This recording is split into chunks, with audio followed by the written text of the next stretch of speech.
Hello, my name's Adam Winstock. I'm a consultant addiction psychiatrist and I've been working in the field for over 20 years.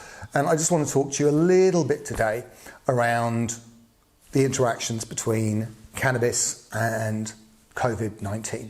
Now, fortunately, no one has suggested that CBD is a cure for COVID, which is a really good thing.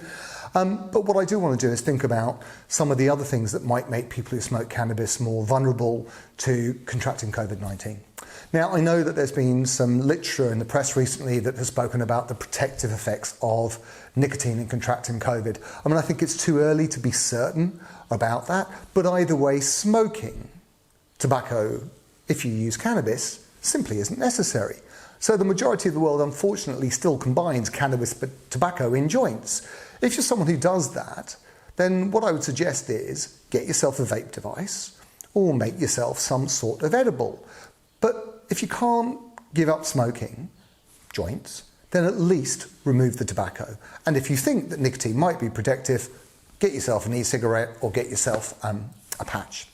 I mean, the other things that might lead you to being more at risk if you use cannabis is if you've already kind of got asthma or you're prone to getting respiratory infections. But I think it's probably all that stuff around physical distancing. You obviously don't want to be sharing bongs and joints with other people. A, you shouldn't be that close to them, but B, it's going to be a particular risk for getting COVID. I guess the other thing to think about is while lots of people will live in places where cannabis is still sold legally and cannabis shops are essential medicines, it's possible that some people are going to find it increasingly difficult to get hold of cannabis and they might be a little bit worried about what they're going to do when they run out. Now, the truth is, if you're a daily dependent smoker, about 2/3 of people when they quit do experience withdrawal, and it can be really uncomfortable. People complain of sleep, irritability, agitation, worsening mood. They can become quite aggressive. They get really weird dreams. But work done by the Global Drug Survey suggests that withdrawal is worse for people who stop suddenly and worse for people who are smoking tobacco as well. And also, it's worse when people stop when they're using a lot. So if you're worried about the fact you might run out and what's going to happen, what I would suggest is that you start cutting down how much you use slowly now. And I think one of the best ways of doing that is to delay the first joint for as long as possible. Because remember, that first joint in the morning is the one that probably gets you the most stoned, and for the rest of the day, you're really just kind of trying to top yourself up. If you actually go for hours and hours during the day, actually that first joint will get you much more stoned. But I think most people, let's say you're someone smoking a gram a day and you're smoking 4 joints a day, I mean, if you kind of reduce that by about half a joint a day, and you start pushing that first joint later and later, what you might find is that when you eventually run out, your withdrawal is going to be much less significant. The other things, I guess, to think about is if you're someone who is also smoking tobacco, that I think the best thing to do is to quit tobacco and cannabis at the same time, because if not, I think the behavioural cue of someone smoking tobacco might just make them think, oh, there's something missing.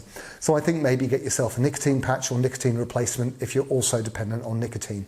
If you use nicotine patches, remember to take them off at night, because nicotine patches can give people really weird dreams.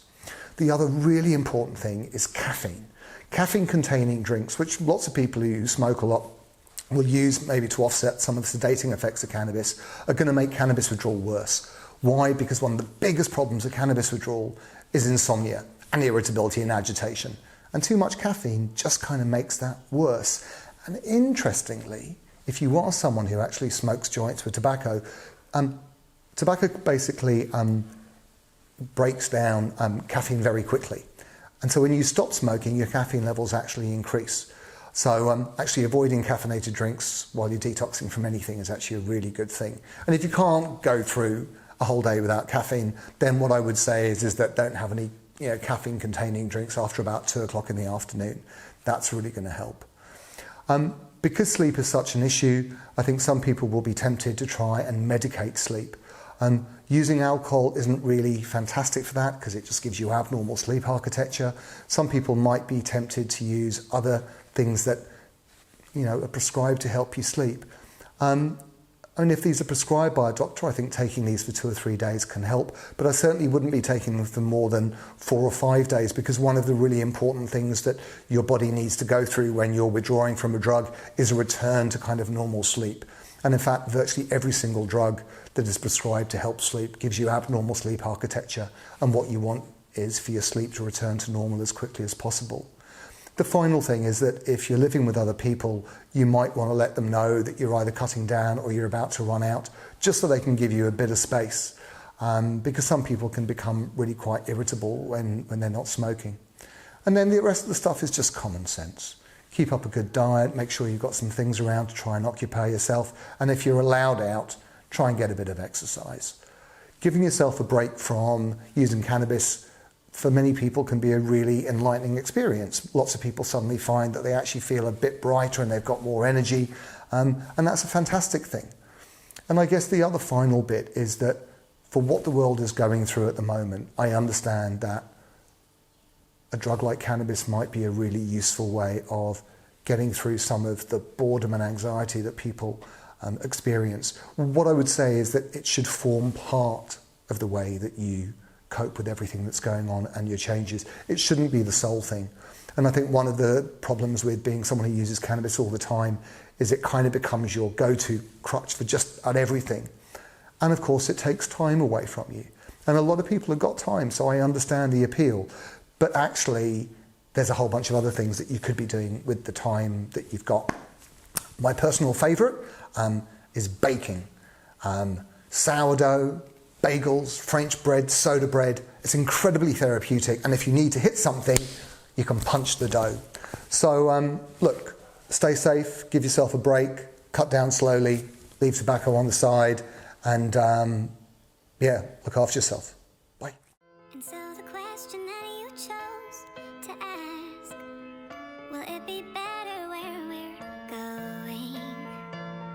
And though the answer I don't know for a fact, still my heart is saying, oh yeah.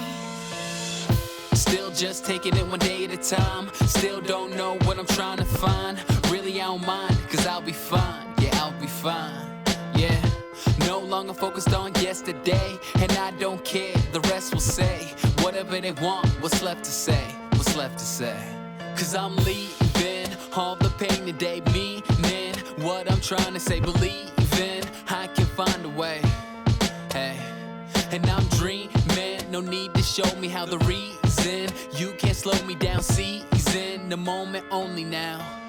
Yeah, so we gon' be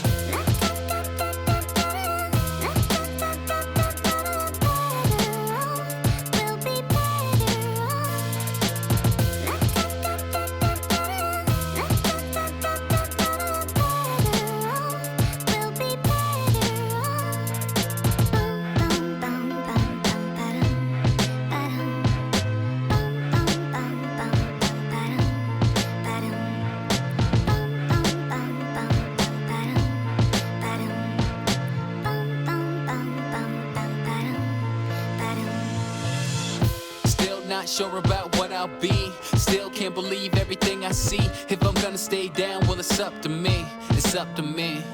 Yeah. Living in a world overcome with greed. Not what I want, got everything I need. And I'm working hard till the day I succeed. The day I succeed.